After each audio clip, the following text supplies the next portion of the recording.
Greetings once again, super friends. Duuz-Diz-Din here with another episode of my adventures with Superman. We're getting ever so close to the finale of what I hope is the first season. Time of recording, I don't quite know if we're getting a second season, and I will be so mad if we don't. But previously, Superman found himself shanghaied by the god of chaos, Mr. Mxyzptlk, tricking him into believing that Lois had been kidnapped by interdimensional travelers, fooling him into breaking into a vault to steal some particular item. The owner of this vault? Well, Lois and Jimmy find out when they're conscripted by the Interdimensional League of Lois Lane, who know that Superman is helping Mr. Mxyzptlk and essentially need Lois's DNA, well, our Lois's DNA, to help track their Superman. However, this League of Lois Lanes, the Triple L for short, are not all they seem. As it turns out, our Lois isn't the most accomplished Lois out there, which is ironic considering all the criticism this Lois has gotten over the past few weeks, again, time of recording. And after the three L's catch up with Clark and Mxyzptlk, they give Superman his first taste of kryptonite. Painful. But Mixie escapes with Lois, who's intent on finding out what else the other versions of herself have been hiding, as they raid the 3L headquarters. Mixie, who had been depowered by the 3Ls, finds his item of power, his bowler hat, which I called a top hat in the previous episode, like a dummy. And so Mixie is powered up, but not as powerful as most versions of Mxyzptlk. As when Superman, Jimmy, and the 3Ls arrive, they have to deal with a powered up Mixie. But Superman and Lois move off and get some alone time, having actually wanted to have their first date today, but leave it to interdimensional shenanigans to get in the way. But regardless, they still have deep-rooted feelings for each other. And, in the midst of a battle with alternate versions of Lois and a Chaos God, Superman and Lois finally kiss, and come up with a plan to depower Mixie yet again and put him in the custody of the 3Ls. Everyone heads back home, but Lois has discovered something troubling. See, once she arrived at the base of the 3Ls, she discovered a file that Mixie, who has already escaped from the 3L custody, explains to her that not all Supermen are good. And it's not just the files she receives on bad Supermen. No. She also gets a small chunk of kryptonite. With the question now being, will she find that her Superman is just as bad as the baddest out there? Or is her Clark special? And ultimately, will there ever come a time when Lois has to actually use kryptonite on Superman? Join me as I find out what happens next, won't you? I'm actually shocked it's a two-parter and they didn't have both of them out there. Silver Banshee. Oh, this is a trap. Don't trust it. Hey, where's Mist? Oh, Heatwave? Livewire. Oh, let me guess. New Suicide Squad. Yep, there's the callers. Oh, boy. Yeah, they did use very highly advanced technology and, commit crimes with them, so yeah, that's actually a pretty hefty sentence, all things considered. Enough to put them on the Suicide Squad. I mean, Task Force X. Okay. Are they all headed to Cadmus? Oh god, are they going to be experimented on? Oh, that's what's probably going to happen. Much like what happened to Livewire, the specific technology that they received is probably going to be incorporated into their DNA or something. Yeah, because we see most of them there. Oh, and so the person looming in the shadows is the General. Huh. Shoot, the only thing we haven't seen is whoever is in the center floating with that crest. Huh. But what happened to Mist? 0 Day, Part 1. 0 Day? What do I know that from? I want to say there was a DC comic event maybe titled 0 Day, but I can't remember what it is. Or am I thinking of something else? It's really hard to say. Maybe another DC event called 0 something. Oh, super hearing? Oh, jeez. Oh, yeah, super hearing. Oh, house on fire. Oh, God. And a small child. Ooh, thank you. Oh, jeez. The problem with being Superman. The General. Oh, snap. Oh, jeez, that sucks. I wouldn't want to hear that. It's like, after this operation, Superman will cease to be a problem permanently. It's like, oh, but other people need help. Oh, Clark. And that's why it's good to have other superheroes out there. Like, Batman's a loner. He never works with a team. Yeah, that's a problem. With all the teams that Batman is on, like, who's protecting Gotham while he's out with the Justice League? Who's protecting Gotham when he actually needs to sleep at some point? Who's protecting Gotham when he's being mild-mannered Bruce Wayne? Super teams, baby! It keeps a hero sane. Why do you think Spider-Man has so many issues? Oh, he went to his parents. 500 new followers. Oh, because he's been going around saving people. So people were looking for information on Superman, and of course Flamebird had it. Flew you to school. Oh, yeah. God. Cat and Tree? You can hear everyone, everywhere, all at once. Oh, God. He's hopped up on caffeine. Oh, God. He hasn't been sleeping for days. Oh, boy. And this really does show off why it was probably a good thing he developed all those powers in most continuities at a younger age. Bad and good. Bad because he was very young and he was a kid and he had a whole bunch of stuff kind of happen to him that he just couldn't understand. But good because, hey, he had a few years to actually get used to them. Here, he's just developing powers willy-nilly left, right, and center. And it's a lot to take in. This poor man. Find him and do what? Yeah, work. Oh, God. 1 million followers. Jimmy, no! Has he not talked to Lois this entire time? Whoa! Damn, dude! Good thing he has super speed, because somebody's gonna have to clean all that up.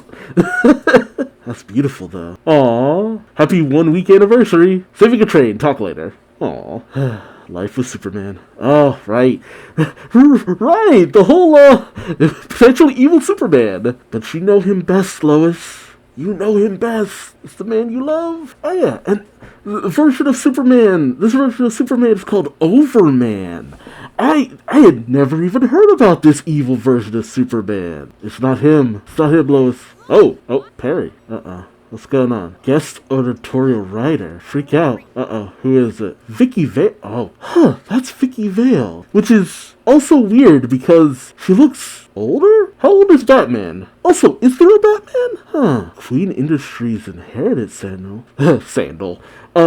Green Arrow? Falcone. Carmine Falcone? Wow, in this universe, Vicky Vale is essentially what Lois Lane usually is. Wow, you just dropped a whole bunch of, Easter eggs that only anyone with a knowledge of either DC Comics or most DC animated series, would actually know about. Thank you. You have a what in straight up, she just looks like Lois Lane, but with glasses. And hello, mommy.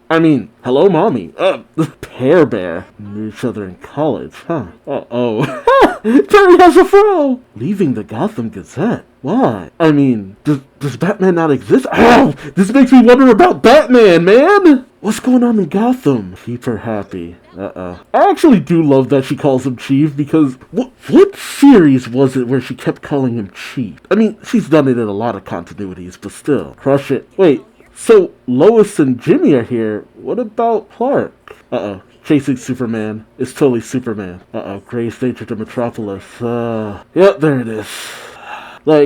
It's really dawning on me, because they're really hammering it home, that despite all the good that Clark keeps doing, there's still those who see him as a danger. Which, yeah, that's actually been a thing in the comics plenty of times.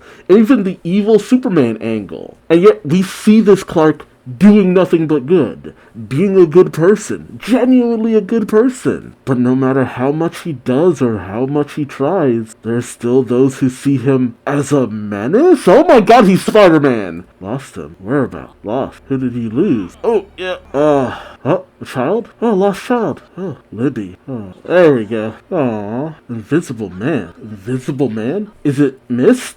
Yeah. It has to be Mist. Okay, there it is. Wow.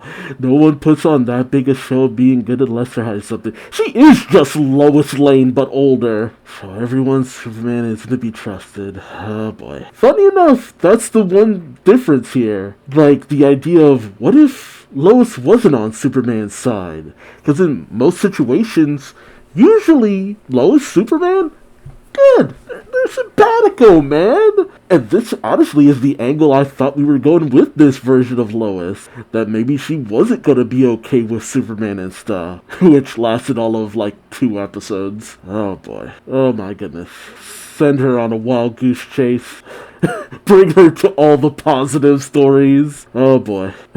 Nice. Flip Johnson. Women of business. Oh boy. Oh, whoa. 2 million. Damn, Jimmy! I hope you're making content for that and not just going off doing something else, like having personal issues. Oh boy.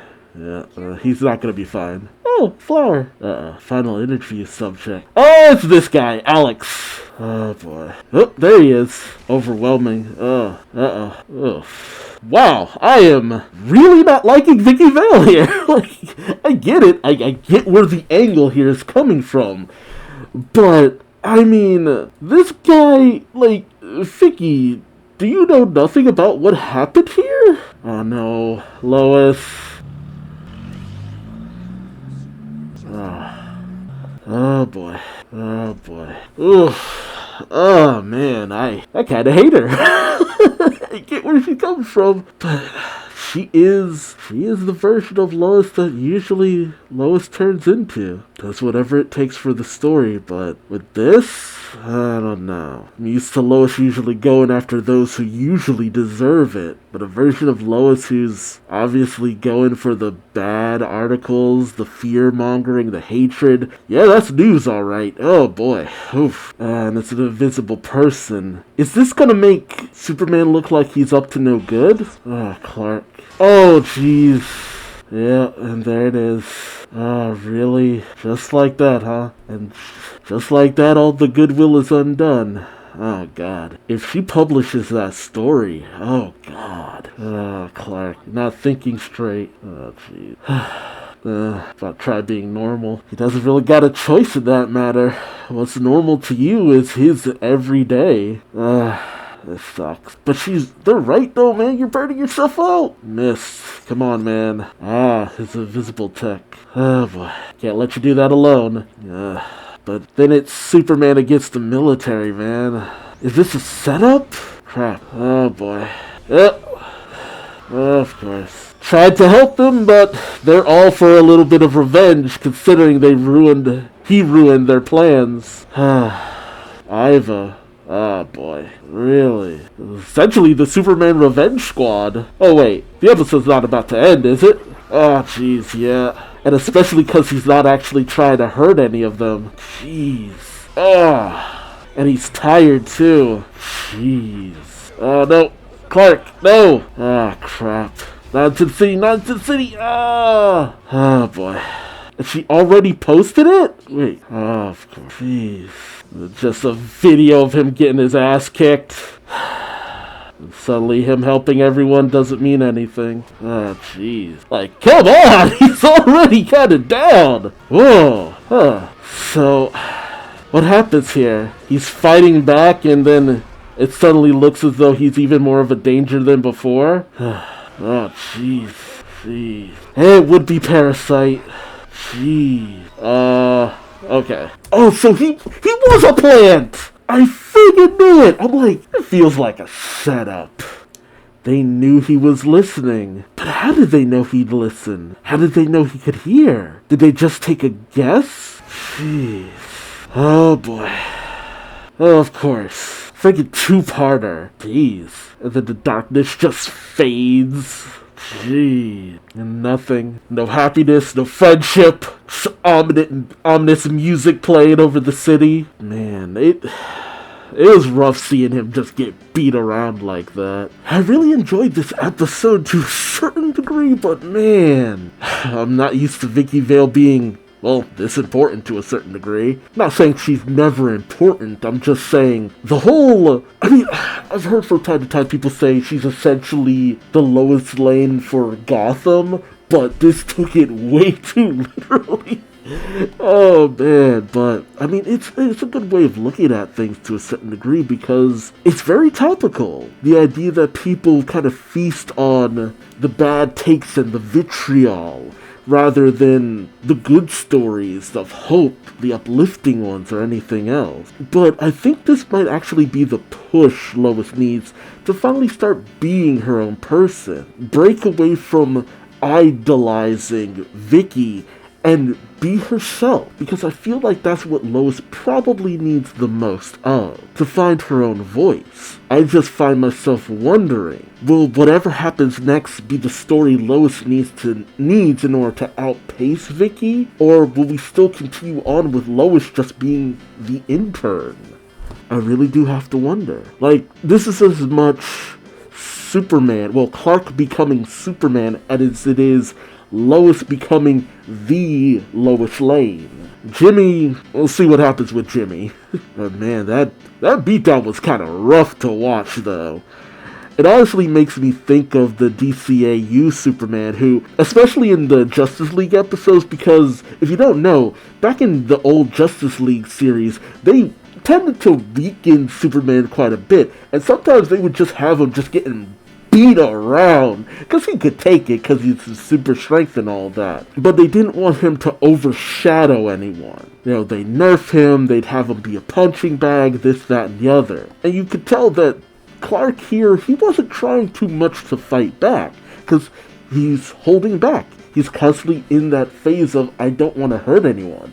I'm still wondering about the electric blue Superman thing going on, but again, nice comic book reference. One of my very first comic books was an issue of Superman Red and Superman Blue. I don't really want to just dig it out right now, but that was one of my very first Superman comics back in the 90s. But I'm actually also kind of disappointed because I thought what they were going to do was have Ivo essentially work on all the prisoners, incorporating the technology into their biology, essentially. But no, that was just more of a setup more than anything else. And I've heard some people hypothesize that Alex dude who was being interviewed might just be Alexander Lex Luthor. And if that is the case, oh baby!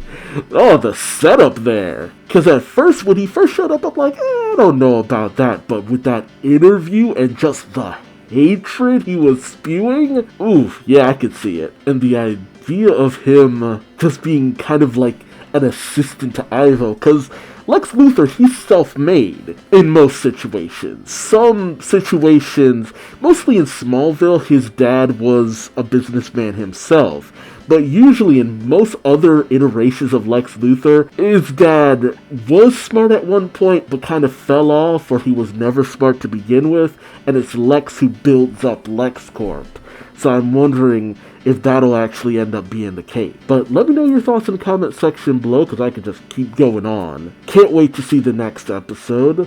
So like, comment, subscribe if you enjoyed the ride and you don't miss out on the next one. And until then, I've been Duuz-Diz-Din. Thanks for watching and I hope to see you later. Take care. Bye-bye.